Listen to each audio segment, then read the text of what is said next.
Ya estamos de regreso y estamos en salidas de emergencia. Muchísimas gracias a Mario Ori González, a Andrés Cayman y a Omar Arellano por acompañarnos como todos los viernes, o bueno, ahora como todos los viernes a partir desde la semana pasada, ¿verdad? Muy buenas tardes para Andrés y para March y muy buenas noches a España para Omar. ¿Cómo están?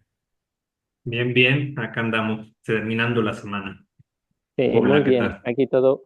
Sí. Hola también, hola, ¿qué tal? También igual, todo muy bien por acá, tranquilo. Saludos. Y pues para empezar el tema o la mesa del día de hoy, de esta semana, vamos a hablar de un animalito y de varios animalitos, ¿no? Que Ujú. unos que están muy asediados por las prácticas agroindustriales que tenemos y otros que más bien parece que están asediando la salud de los mexicanos y del ganado y de la economía, ¿no? Y pues bueno, un poco para ver que no todos los bichos son malos, más bien que ningún bicho es malo, excepto los que se apellidan Salinas Pliego. Ah, pues tenemos, vamos a empezar a hablar acá de varias cosas, ¿no? No sé quién quiere empezar con esta cuestión del gusano barrenador, este bicho que mata a las vacas y nos deja sin comida y que tenemos que vigilar para que no se importe a otros países y que es una amenaza que viene supuestamente en la carne importada, ni siquiera en la carne importada, en la carne que entra ilegalmente al país por Guatemala, que hay un montón de cosas que entran por la frontera entre México y Guatemala, pero bueno, ese es otro tema. Entonces, ya se nos fue Omar, desapareció de repente. Pero bueno, no sé, Ahí vuelve, ahí Andrés, vuelve, ahí vuelve, ahí March, vuelve, ahí Aquí ahí vuelve. estoy. regresó, ahí regresó. Andrés, March, no sé si, o Omar mismo, no sé quién quiere empezar hablando así del bichito este todo loco que nos quiere. Yo quiero empezar. Échale. Vale. Yo creo que justamente el caso del gusano barrenador del ganado es un buen ejemplo de cómo la xenofobia también se da no solo en humanos, sino en animales. O sea, entendiendo la xenofobia en un sentido muy amplio, es decir, cómo existe ese enemigo exterior que nos puede causar daño, ¿no? Primero, porque el gusano barrenador del ganado, hay que explicar, son las larvas de la mosca, en realidad no es un gusano, es una larva, de, voy a decir el nombre rimbombante científico, que yo tampoco lo tengo que leer, Cocleomia omnivorox, ¿no? Muy rimbombante. Y Entonces, si sí, no es un gusano, ¿es un qué entonces? es una larva Una larva. propiamente, ¿no? O sea, con Mosca. forma de gusano, ¿Cómo? pero los biólogos diferenciamos gusanos de orugas, de larvas, y es un insecto, o sea, es una mosca.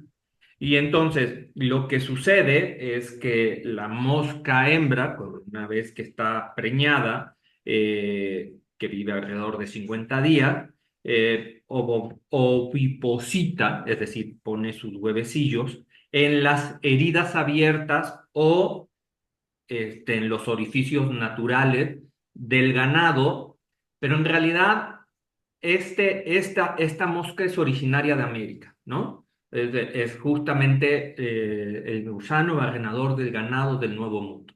Y entonces ponía estas larvas en los animales, en los mamíferos de sangre caliente que ya existían en América. Eh, Voy a retomar este punto. Entonces, ahorita la preocupación es porque infecta al ganado, ¿no? En general, pareciera ser que no nos importan otros mamíferos. Deposita 200 huevos en promedio cada 3 días, ¿no? Tiene en su vida 10 oviposiciones. O sea, son alrededor de 30 por 200, hagan el cálculo. Estos huevos eclosionan de 12 a 24 horas, se convierten en larvas de estadio uno que entran en la piel y empiezan a comer lo que está ahí, el músculo, la piel, y se alimenta del líquido hístico, lo que está entre las células, ¿no? Se pasan al estadio 2, luego al estadio 3, y esas larvas, después de cierto tiempo, se caen al suelo y se entierran y eclosionan en pupas. Y esas pupas se desarrollan ahí como en un estadio tranquilito, ¿no? Como las cigarras, parecido, 7, 10 días, y luego se convierten en adultos, moscas macho, moscas hembra, y se repite el ciclo. Ese es a grandes rasgos el ciclo de la mosca. Y es interesante porque el problema empieza a surgir cuando entramos con el ganado. Cuando en América entra el ganado vacuno y descomponemos, en definitiva, el equilibrio ecológico que existe. Y esto nos lleva a que aumenten las poblaciones. Si ahora a esto le sumamos al problema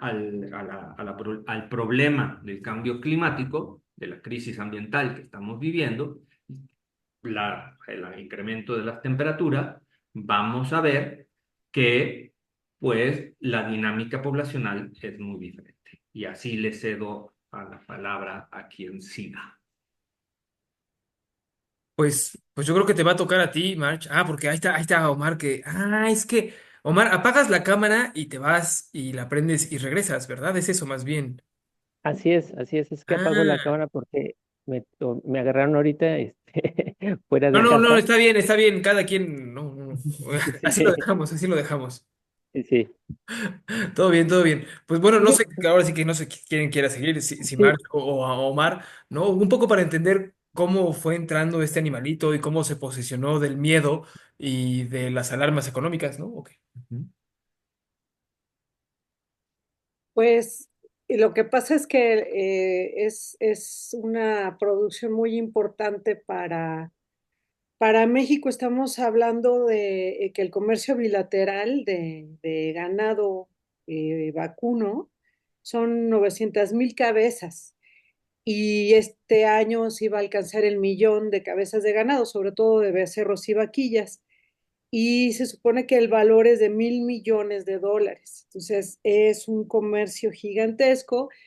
Es un tipo de producción que le ha hecho mucho daño a las selvas en México, ¿no? O sea, prácticamente se acabó con la selva de los Tuxtlas en Veracruz y ahora actualmente pues va por toda la selva campechana en buena medida. Prácticamente es la ganadería lo que está terminando con la selva, por ejemplo, en zonas como Jopelchen, que ahorita vamos a hablar de la lucha de los apicultores de Jopelchen contra los agroquímicos, pero también contra la deforestación, pero al mismo tiempo pues le aporta todas estas ganancias a los ganaderos mexicanos, particularmente de Chihuahua, Sonora y Durango. Y entonces México lo que hace es que nota una vaca en Chiapas, se detecta un ejemplar con el gusano barrenador y notifica, que es algo que se debe hacer, y lo hizo México muy bien, pero entonces Estados Unidos cerró de inmediato la frontera al ganado mexicano. Probablemente no lo cierre mucho tiempo porque ahorita hay un déficit de vaquillas en Estados Unidos. Y Mm. lo que se está intentando hacer, pues, es volver a controlar, porque México desde 1991 se había logrado erradicar este gusano en el país, eh, y eso costó como 900 millones de dólares entre fines de los 80 y principios de los 90. Entonces, entre otras cosas, también había una fábrica de Chiapas que había una broma muy pesada. Se decía que la única fábrica en Chiapas producía moscas, ¿no? Y bueno, sí, efectivamente producía moscas estériles, machos. Esa fábrica, que yo sepa, ya no funciona. Se instaló otra en Panamá. Parece que también dejó de funcionar y este brote empezó en Panamá y subió rápidamente por Nicaragua y Guatemala. Entonces, está esta, o sea, una de las broncas es el comercio. Y bueno, pues están quienes están culpando, ¿no? Al comercio de ganado ilegal, de ganado contaminado y que se intercambia sin todos los protocolos, pero sí en el fondo el problema es que pues la ganadería rompe, ¿no? Como decía Andrés, con la dinámica de los ecosistemas locales, está provocando esta deforestación y para acabar de amolar resulta que esta mosca puede dejar sus huevecillos en muchos animales silvestres también. Entonces, no sabemos qué tanto está afectando la fauna silvestre, pero sí es un riesgo. De manera que una de las grandes problemáticas no solo es que se esté deforestando, sino que la frontera agrícola se encuentra tan cerca de las áreas naturales protegidas, ¿no? Cada vez más cerca. Y es muy importante entonces tener el control de este tipo de plagas, no solo por la producción ganadera, sino también para proteger a la biodiversidad silvestre que no necesariamente tiene mecanismos de resistencia frente a cierto tipo de plagas, ¿no? O se tarda mucho en poderlos producir, muchas generaciones. Sí, pues justo en ese sentido, Marco, y también preguntándole a Omar, aprovechando aquí que aparece y desaparece cuando, como él quiere, Omar es pero invisible cuando nadie lo ve. es invisible cuando nadie lo ve, pero justo en ese sentido, ¿no? O sea, parece que esto, o sea, la plaga que ya hay un caso registrado en México, como comentabas, Marco, ha provocado como distintas reacciones y una de ellas parece ser justo el pretexto de la xenofobia, que es cerrar la frontera. Y pues en ese sentido, ¿qué decir también sobre esta relación entre los insectos y pues las políticas nacionales que parecen más ir centradas a cerrar la frontera y no justamente a regular la quema forestal y otro tipo de prácticas que también ponen en riesgo y son parte de la propagación de esta plaga, ¿no? Sí, yo quiero comentar bueno, el problema también es que al extenderse, al ampliarse las fronteras agrícolas y ganaderas, el problema es que estos insectos no tienen barreras naturales, entonces avanzan mucho más rápido. Y hay que o sea, recordar que, por ejemplo, en los últimos años ha habido una gran deforestación en la zona del Amazonas, posteriormente también parte de Centroamérica y qué podemos decir, por ejemplo, de la península de Yucatán. Entonces, el problema es que nosotros mismos vamos construyendo la vulnerabilidad cuando se presentan este tipo de fenómenos, porque se encuentran estas especies, eh, plaga, ¿no? Sin depredadores, con espacios de movilidad amplio y obviamente con animales, o bueno, con los hospederos ahí puestos, ¿no? O sea, recordemos que Yucatán no solamente, y Orpelchen y toda la zona de Campeche, ha sido deforestada por la agricultura, sino también por la ganadería, también por la producción de cerdos a nivel industrial y pues son obviamente espacios de oportunidad para especies como estas, ¿no? Entonces, sí es una preocupación porque cuando entra una plaga y no hay depredadores, no hay barreras que lo frenen, pues realmente pueden tener impactos serios y difíciles de contener. Entonces, lo primero que obviamente se va o la reacción que se tienen es frenarlo con cerrando fronteras, por ejemplo, pero eso no los va a detener, pues si no son migrantes, ¿no? O sea, y el otro problema es que la otra posible solución es la aplicación de insecticidas en zonas donde ya de por sí se están aplicando insecticidas y que han tenido grandes estragos, por ejemplo, en las colmenas de abejas en Yucatán. Y en general se utilizan plaguicidas neurotóxicos que actúan sobre el sistema nervioso central de los insectos y Wow. no son específicos. Entonces, el problema es que tú le vas a dar a las mosquitas que causan estas enfermedades, pero también a las abejas, también a otros polinizadores y también a otros insectos. Entonces, realmente es un problema que, que no es nuevo. Siempre se presenta con los mismos patrones y los mismos factores determinantes.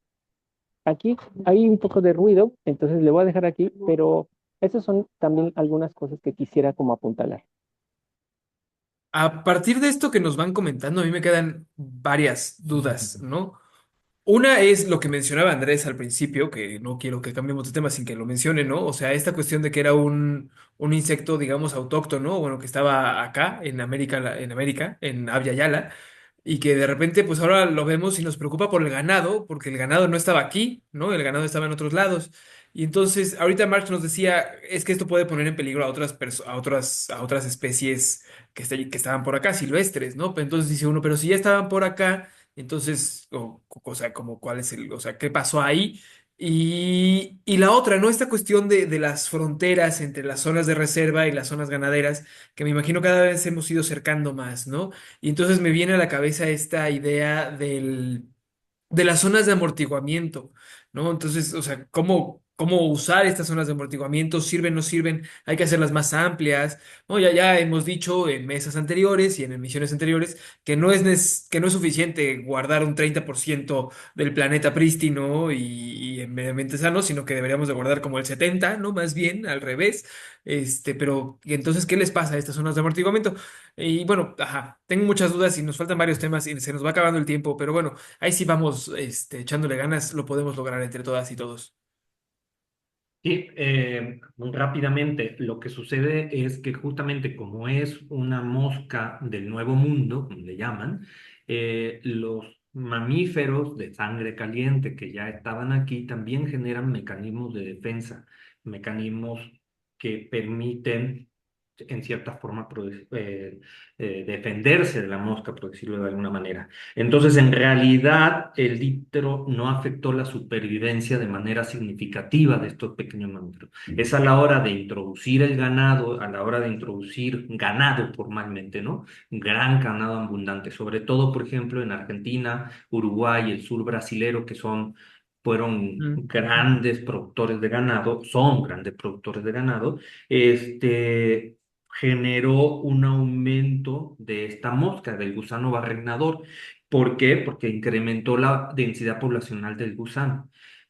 Si esto le sumamos a todos estos años de deforestación, etcétera, etcétera, un etcétera largo porque por la corto del tiempo, estas dinámicas poblacionales han cambiado. A mí me gusta mucho, quiero hacer énfasis que curiosamente se usa insecticidas muy violentos, cuando en realidad es muy, muy fácil de identificar a los animales que están infectados, porque el gusano causa necrosis y hemorragia, y además cambia la conducta, se separan. Entonces, lo que hace difícil de repente cuidarlo, pero se separan de la manada. Entonces, más bien es con observación que se puede contrarrestar. Hay que hacer un anuncio también muy importante. Los humanos también nos podemos infectar de ah, gusano barrenador. ¿Y quiénes son más propensos? Justamente las poblaciones de viejitos y de niños, pero en condiciones materiales de vida precarias, o sea, los percentiles, como siempre, los percentiles socioeconómicos más bajos.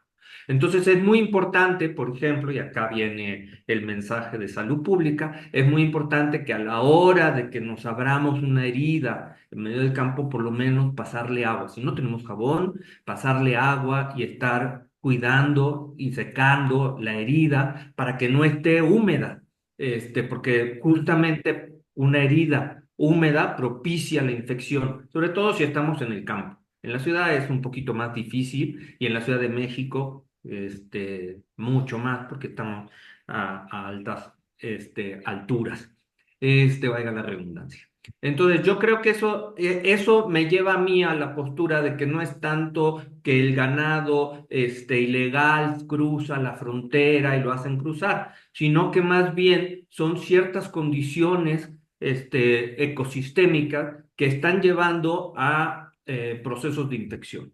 ¿No? Y que de repente además el hecho de que en automático Estados Unidos ante un caso decidió cerrar la frontera, también está la cuestión de presiones económicas que implican que pues, el ganado mexicano, por ejemplo, se abarata. Eso no es nuevo. La leche y el ganado sudamericano era un ganado que tenía aftosa, que lo vamos a platicar en otro momento si quieren, y entonces se vendía mucho más barato que el ganado europeo. Y así Europa compraba ganado mucho más barato, porque era un ganado de menor calidad.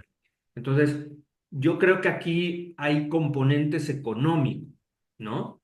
Obviamente tenemos que tener cuidado, tenemos que tomar las medidas, pero pareciera ser que las medidas son medidas cautelares, medidas preventivas en términos de revisar el ganado, en términos de limpiar heridas, etcétera, etcétera. Es muy fácil. Eso sería lo que yo tendría que agregar. Y pues justamente como siguiendo ahí la liguita para hablar de lo que ya teníamos como en agenda también, Marjoy, pues esto, ¿no? O sea, una de las medidas parece que fue conquistada por las abejas en esos últimos días, ¿no?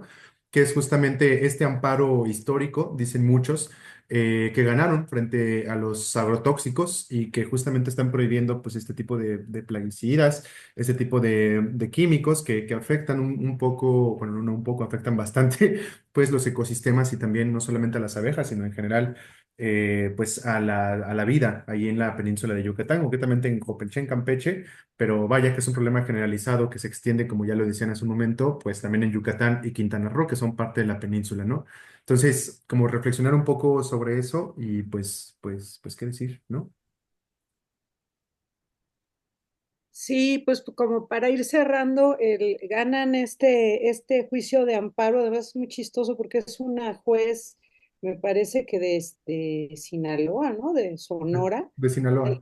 norte del país que ampara a las productoras yo digo las porque en general las abejas, la apicultura maya la cuidan mucho las mujeres y particularmente el de estas abejitas melíponas que no tienen aguijón y que son abejas endémicas y que están vinculadas bioculturalmente con los mayas de manera milenaria.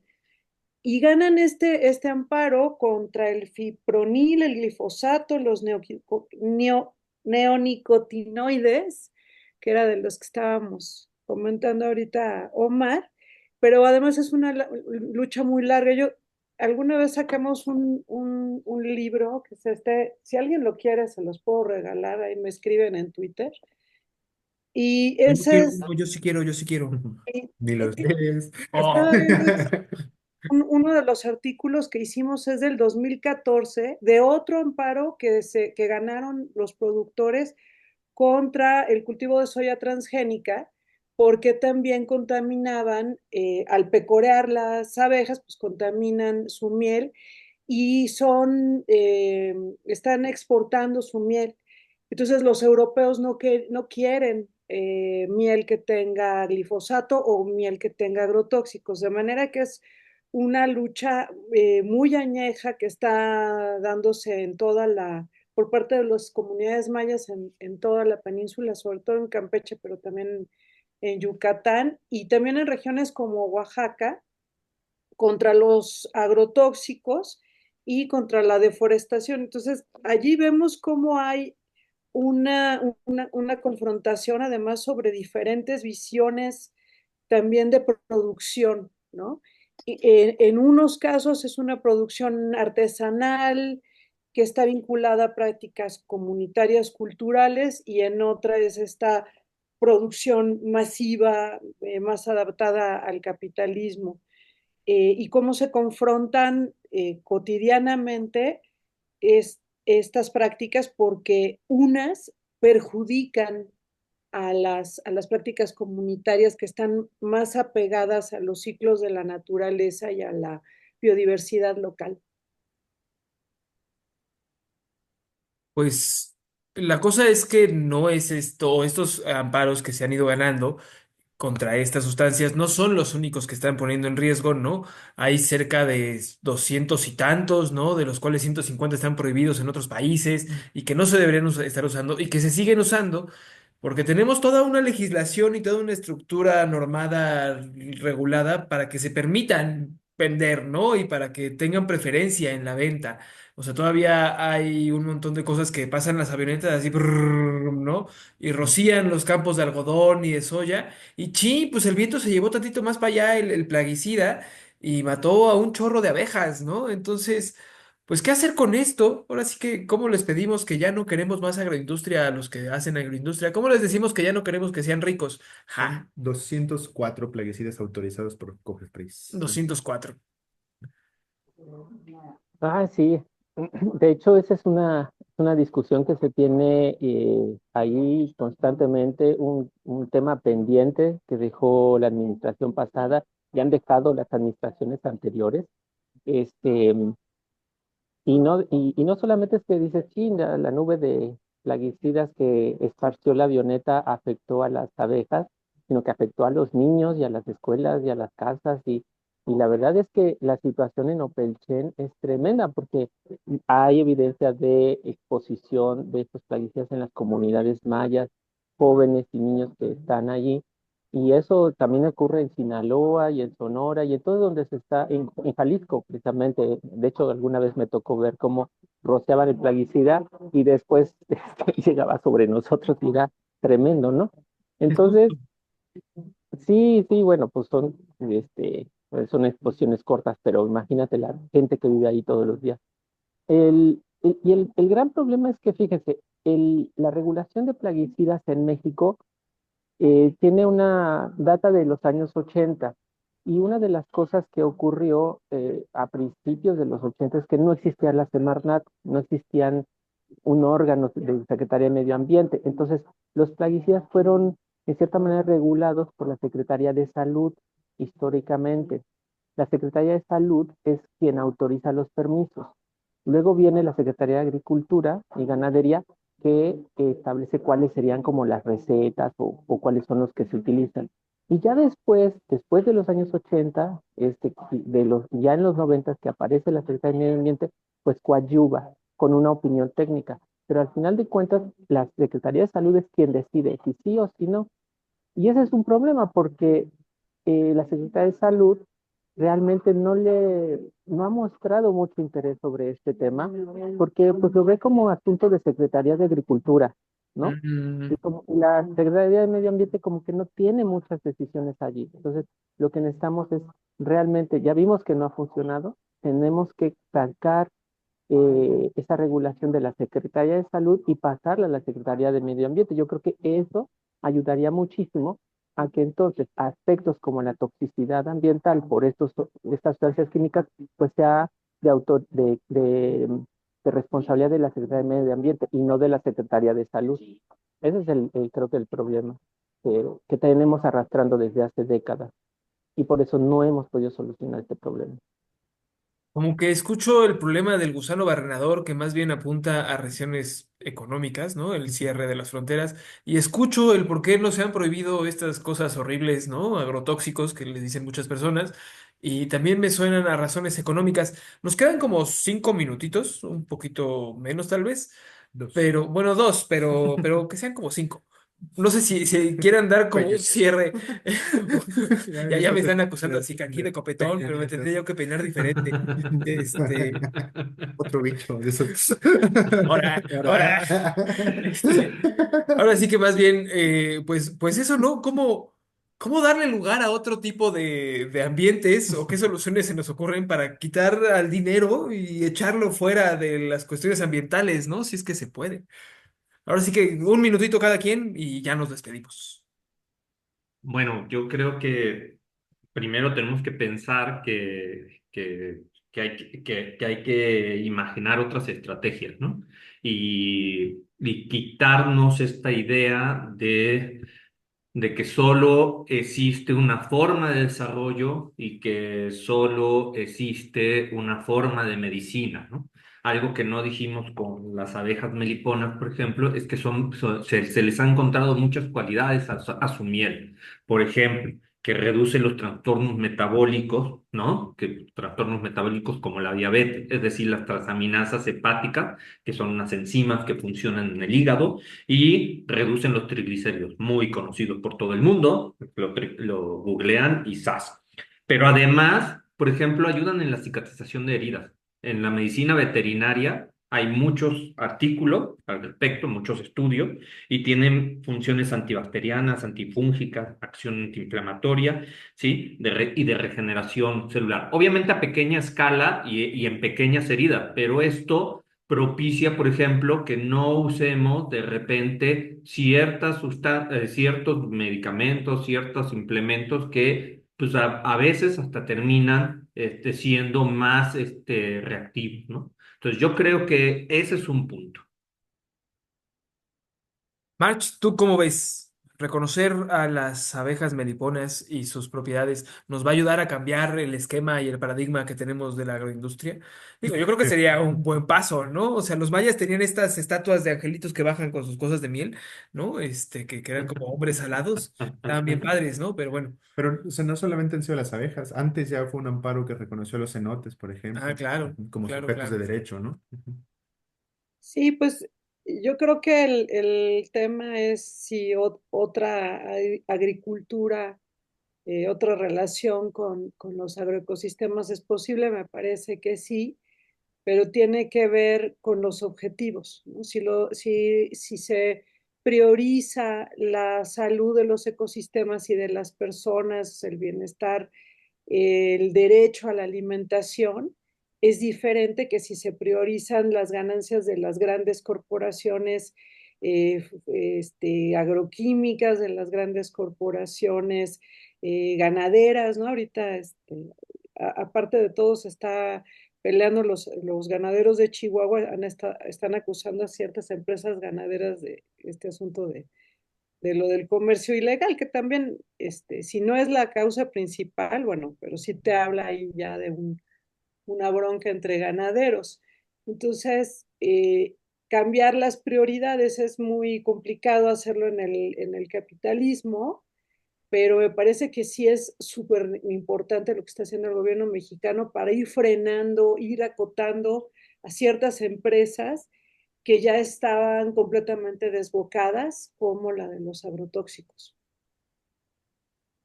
Eso, mero. Y pues para ir cerrando, a Omar, que esperemos alguien lo vea para que se haga visible. Ahí estamos, ahí estamos. Aquí estamos, aquí estamos. No, pues miren, yo lo único que coincido con mis compañeros, pero yo lo único que les recomiendo es dos lecturas. Uno es el posicionamiento que publicaron eh, cientos de académicos y organizaciones civiles para que llamar a la COFEPRIS, al gobierno federal, a que ya elimine esos 200 y tantas moléculas que están autorizadas en México. Muchas de ellas ya son obsoletas, ni siquiera se usan, pero están ahí las autorizaciones. Y el otro es un libro que publicamos en 2017 que se llama Plaguicidas altamente peligrosos. Lo coordinó el doctor Fernando Bejarano. Hay varios capítulos y una lista de recomendaciones que pues se hace a partir de entender también los aspectos eh, contextuales de cada zona. O sea, no es lo mismo la península de Yucatán que las praderas, ¿no? Del norte del país ni del centro. No es lo mismo un monocultivo que un policultivo. Entonces, las soluciones no son así como simples y lineales. Cada contexto tiene sus recomendaciones. Entonces, esos son dos documentos, igual se los hacemos llegar y bueno, pues muchísimas gracias. No, pues gracias a ustedes por el tiempo, gracias por la molestia de darse unos minutitos para venir a hablar de cosas ambientales. No sé si la próxima semana todavía vayamos a tener programa o no, porque pues se acercan las temporadas decembrinas, pero ahí lo vamos platicando, lo vamos revisando y les avisamos a todo el mundo, por eso no damos el anuncio de una vez. Pero muchísimas gracias a March, a Andrés y a Omar, gracias por darse la vuelta por acá. Muchas Acerca el gracias. We Wish You. Hasta luego. Provecho. Chao, Bye, chao. gracias. ¿Y ahora dónde paro la grabación de esto? Ay, Dios, no, de nuevo. Aquí, ya, gracias.